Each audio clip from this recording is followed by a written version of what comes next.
Ladies and gentlemen, boys and girls, I'm the King. Welcome back to the channel. Today we are talking about the best survivor builds in Dead by Daylight. A very long time ago, we made a video like this talking about one or two builds that were actually pretty decent on Survivor. Today, I'm going to go over a couple of builds that you guys can run in your games to suit your play style a little bit better. Now, these are completely subjective. This doesn't mean you're guaranteed to win a game or anything like that, but I'm going to try to justify them and explain their play styles to you so you can understand them to the best of your ability. Before we jump on into this, as always, currently I am live on Twitch. We have a big announcement there, so you don't want to miss it, and we're also going to be playing with some cards. We've done this in the past and it's been super fun. You guys are going to see a video on that actually coming up pretty soon, so stay tuned for that. I digress. Let's talk about these builds in Dead by Daylight. We're going to have a total of 3 different builds for you guys, maybe 4 for an honorable mention. So let's jump on in to the different builds.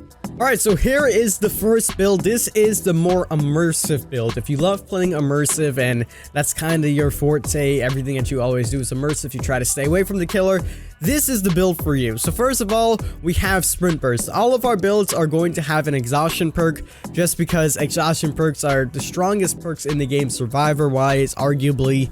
And Sprint Burst is one of the best in my opinion. There's no prerequisites to it, so you can use it on demand. It's great if you're using this with the other perks that are on the list, which is Urban Evasion, because you can literally Urban Evasion around everywhere, and then Sprint Burst at will.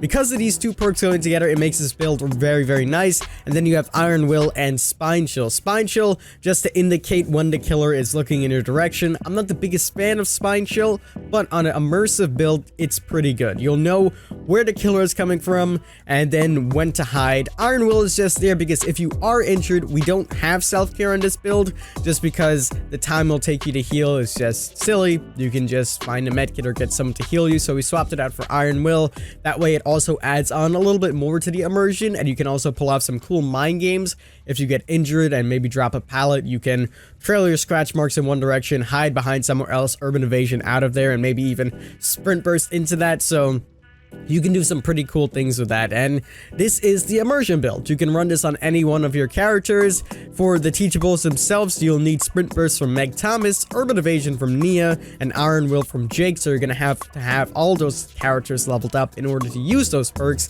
And Spine Chill is just a common perk you'll get on any survivor. So that is the immersion build. Let's jump on in to the next one. Next up on the list is completely opposite of the immersion build. This is the basically, I want the killer's attention, please chase me. So let's jump on into this. First of all, we have Inner Strength, and the reason I'm putting Inner Strength on, because when you're being chased by the killer relentlessly, you don't really have a lot of breathing room. You want some quick and fast heals. Obviously, it's going to take a little bit of time to find a survivor to get them to heal you. You could run self-care, but that's also a very lengthy process. You can also run medkits with botany or something, but realistically, Inner Strength will get the job done. Cleanse the totem, jump into a logger, even if you're like, I don't know, near being in chase. So let's say the killer lost you for a split second, jump into a logger, heal up, continue to chase. It's really, really good. And yeah, you can just heal in 8 full seconds. And you think 8 seconds is a long time? It's not. In a chase, 8 seconds is like pretty much nothing. You'll get it out the way and you can continue your looping. Next up is Dead Hard. Now, Dead Hard is really good when it comes down to looping, because if used correctly, you can get yourself to pallets, you can get yourself to vaults, and if the killer doesn't know that you have it initially, you can also avoid a hit. There's a little bit of a skill cap due to latency, but besides that, Dead Hard will basically keep you alive, especially if you are looping. You can cut your loops really, really short and then use Dead Hard at the last second to get that pallet drop.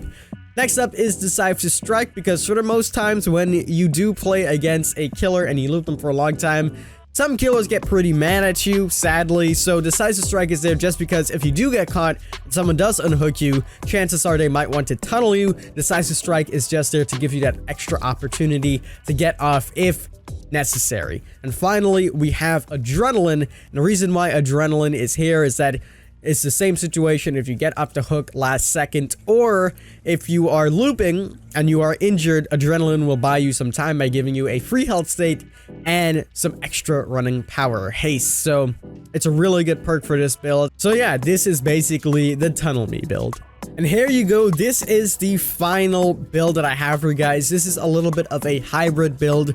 This is typically what I use in my multiplayer games, except sometimes I swap out borrowed time for self-care depending on if I'm playing with survivor friends or not. First of all, we have Decisive Strike for the same reason why we had it last time, because I like getting the killer's attention. Once I get the killer's attentions, most of the times I do get tunneled, so Decisive Strike is very nice. I also use this in a way that as soon as I get unhooked, I try to get the killer's attention, try to loop them as long as possible, and last second jump on into a locker, and then get that 5-second stun to get some distance, and then loop them again. Sprint Burst, because I think Sprint Burst is one of the best exhaustion perks in the game. You can use it on demand. If you know how to use it well, you can prime it for last second use. It's a pretty well perk all around, and as I said, an exhaustion perk should be in every single build. Next up, Adrenaline, for the same reason we had it last time. You get extra haste as well as a free health state, so if it does come down to endgame, it can save your ass. And finally, Borrowed Time. This is especially good if you're playing Survive with friends, or if you just want to be a little bit more altruistic to rank up or get some extra blood points. It'll guarantee that you can pull someone off the hook or even farm them and they'll be fine.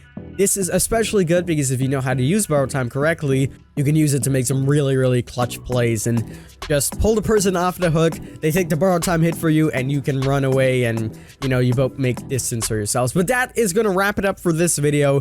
Those are some of the best builds in Dead by Daylight that I have for you guys. If you did enjoy, make sure you leave a like down below and share this video with your friends so they can see it as well. As I said, I am live on Twitch and we have a big announcement, so you guys don't want to miss that. As always, I'm the king. I tip my crown to you guys, and we'll see you in the fog.